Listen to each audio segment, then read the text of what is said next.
Welcome to The Book Insight.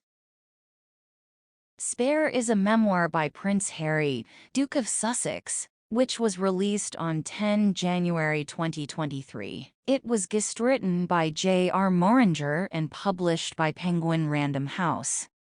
The book was highly anticipated and was accompanied by several major broadcast interviews. The title refers to the aristocratic adage that an heir and a spare was needed to ensure that an inheritance remained in the family, a role which as second son, Harry resented. In the book, Harry details his childhood and the profound effect of the death of his mother, Diana, Princess of Wales, as well as his troubled teenage years and subsequent deployment to Afghanistan with the British Army. He writes about his relationship with his brother, Prince William, and his father, King Charles III, and his father's marriage to Camilla Parker Bowles, as well as his courtship and marriage to the American actress Meghan Markle, and the couple's subsequent stepping back from their royal roles. Part 1. Childhood and Diana's Death. In one of his book's first chapters, Harry reflects on the day he was born, when he says his father, Charles, told his mother, Diana, "Wonderful. Now you've given me an heir and a spare, my work is done." He adds that he was born as a spare to William, in case he needed an organ transplant or blood transfusion. In the book, Harry addresses and refutes the rumors that his father was not Charles, but one of his mother's lovers, James Hewitt. He believes that one cause of the rumor was Major Hewitt's red hair, but another was sadism fueled by tabloids. He adds that even Charles joked about it once, which he thought was in poor taste. He compares the dynamic between him and his older brother, William, as the spare and the heir, to that of his father's aunt, Princess Margaret, and paternal grandmother, Queen Elizabeth II. He mentions that he felt nothing for Margaret, except a bit of pity and a lot of jumpiness, and added that she could kill a houseplant with one scowl. Harry mentions that at Ludgrove School, he took a liking to hot matron Miss Roberts. It adds that another patron named Pat, who suffered from crooked knees and a stiff spine, and whom he made fun of, did not make us horny, as she was small, mousy, frazzled.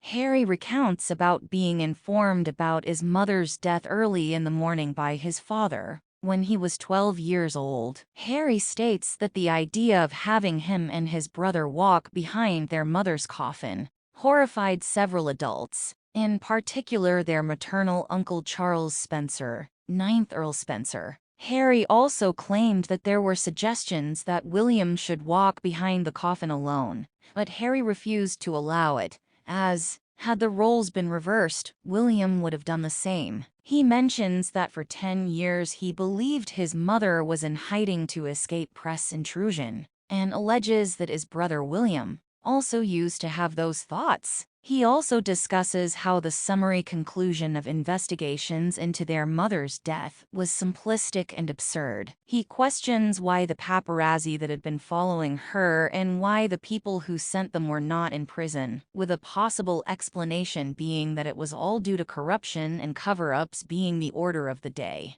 Harry says that he and his brother were planning on issuing a statement to ask jointly for the investigation to be reopened, but those who decided dissuaded us. Harry mentions that during his trip to Paris for the 2007 Rugby World Cup semi-final, he had a man drive through the same tunnel, where his mother had died at 60 miles per hour, the speed with which Diana's car passed through the tunnel. Harry describes the decision as ill-conceived, as it only brought him more pain. He later on admits that to connect with his mother, he asked for help from a woman who claimed to have powers. Part 2. Teenage years, drug use, and deployment to Afghanistan.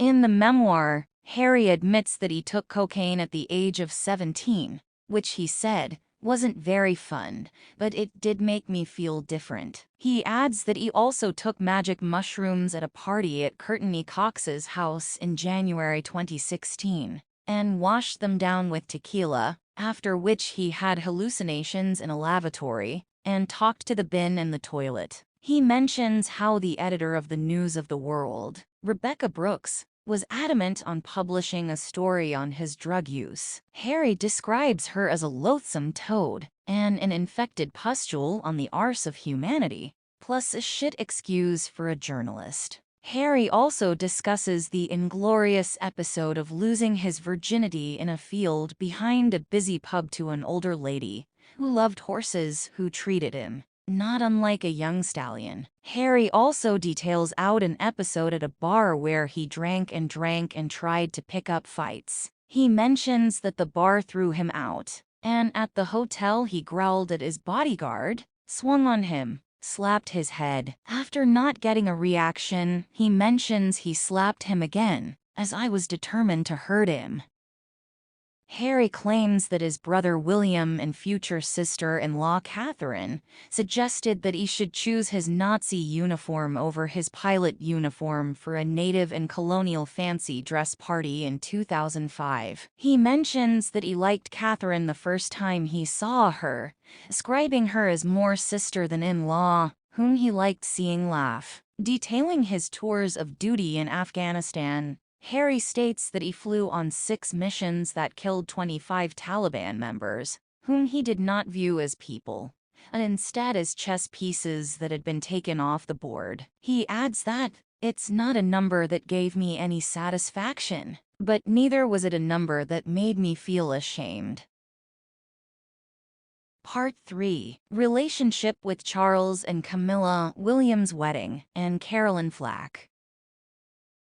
Harry mentions that both he and his brother had agreed on welcoming Charles's lover Camilla Parker Bowles into their family, on the condition that their father did not marry her. He alleges that Camilla sacrificed him on her personal PR altar to improve her own public image, and leaked minute details of a conversation she had with William to the press. He alleges that William felt tremendous guilt for not speaking up about their father's affair with Camilla, and he had long harbored suspicions about the other woman. He adds that William was left confused and tormented as a result of the affair. Harry also says that Camilla had played a role in his mother's death, because she had been pivotal in the disintegration of his parents' marriage. He likened his first time meeting her to getting an injection, and added Camilla was bored, partly because Harry was not Charles's heir and could not be a threat to her desires for marrying his father. Harry says that his father found happiness after marrying Camilla, and that he wanted both his father and Camilla to be happy,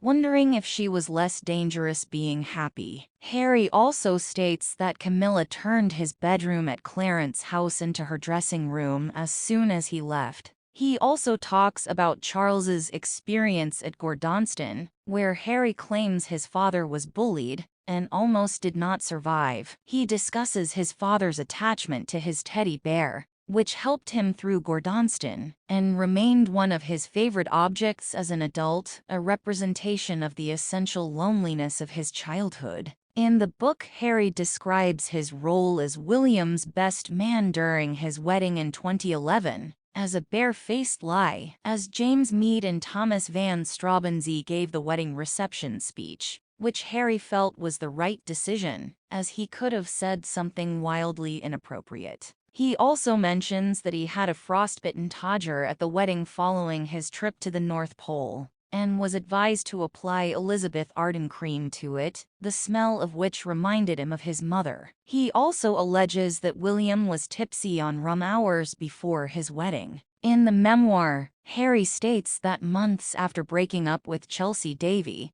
he was introduced to Caroline Flack, whom he saw for a while before press intrusion tainted their relationship irredeemably. He also denies having a relationship with Cameron Diaz, despite tabloid rumors. He mentions that Britons, who are among the most literate people on the planet, were also the most credulous when it came to believing tabloid rumors. Part 4. Relationship with Meghan and Fatherhood. Harry states that on the day he had his first date with Meghan Markle, He was out at sea for a racing competition on a boat that had no toilet and he wet his pants. Harry mentions how he regretted searching for Meghan's sex scenes on Suits. He adds that during a confrontation with Meghan, he became disproportionately, sloppily angry, after which she said she would not tolerate such behavior, and he needed to do therapy. He states his brother subsequently urged him to further examine his romance with Meghan, as he believed the relationship was moving too fast. Though Harry believed their mother had helped him find Meghan. Harry writes that Meghan was asked by Queen Elizabeth II to select a tiara from her private collection for the wedding. He alleges that the Queen's dresser, Angela Kelly, would not lend them the tiara later on, as it could not leave the palace without an ordinance and police escort. He claims that after they tried to contact Kelly several times, she appeared out of thin air, a hand over a release form, and give away the tiara, and her eyes were fire, which Harry interpreted as a clear warning. Harry claims there was a disagreement between Meghan and Catherine over flower girl dresses, as Catherine felt her daughter Charlotte's dress needed to be completely remade 4 days before Harry and Meghan's wedding. Harry claims Catherine told Meghan via text that Charlotte had cried when she tried on the dress, because it was too big, long, and baggy, before being reminded by Meghan, who had taken a day to respond, that she was dealing with her father, who was ill and not going to attend the wedding. Catherine agreed to take Charlotte to Meghan's tailor, and Harry alleges that he found Meghan sobbing on the floor once he got home. Harry states Catherine meant no harm, and then claims that she visited them the next day with flowers and a card to make amends. Harry recalls a discussion about the timing of the wedding rehearsal, which involved his future wife allegedly telling his sister-in-law Catherine, who had recently given birth to her youngest child, that she must be suffering from baby brain because of her hormones, as she had forgotten a detail about the rehearsal timing. He claims Meghan apologized at a reconciliatory tea at Kensington Palace in June 2018. Harry also blames his father and stepmother's household for giving away the story about Meghan and Catherine's argument to the press. Harry talks about 2 signs that hinted he was going to have a child. The first involved Meghan singing to a group of singing seals, who, he claimed, sang back. The second one involved Meghan taking 2 at-home pregnancy tests and placing the wands on his bedside table, where he kept the blue box with my mother's hair. Harry mentions that at that moment he thought, right, I thought good. Let's see what Mummy can do with this situation. Upon learning that they were expecting their first child,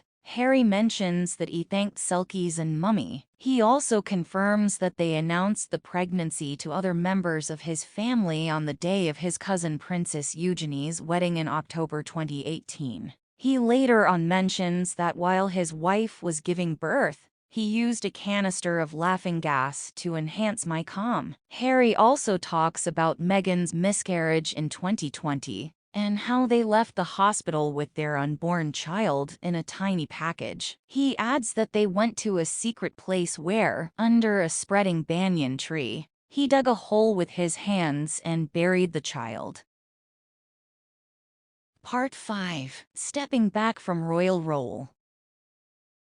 The book also details a confrontation between Harry and his brother William at Nottingham Cottage in 2019, which Harry claims happened during a visit by his brother, who wanted to talk about the whole rolling catastrophe of their relationship. Harry claims that William complained about Meghan, whom he allegedly described as difficult, rude, and abrasive. Harry calls his brother's grievances a parodying of the press narrative about his wife. The two resorted to exchanging insults, with Harry dismissing William's claim that he was trying to help. Once they were in the kitchen, Harry alleges that William grabbed me by the collar, ripping my necklace, and he knocked me to the floor. I landed on the dog's bowl, which cracked under my back, the pieces cutting into me. Harry claims that he refused to hit back despite William urging him to do so. He claims that while leaving, William looked regretful and apologized. He adds that he called his therapist and that upon learning about the incident,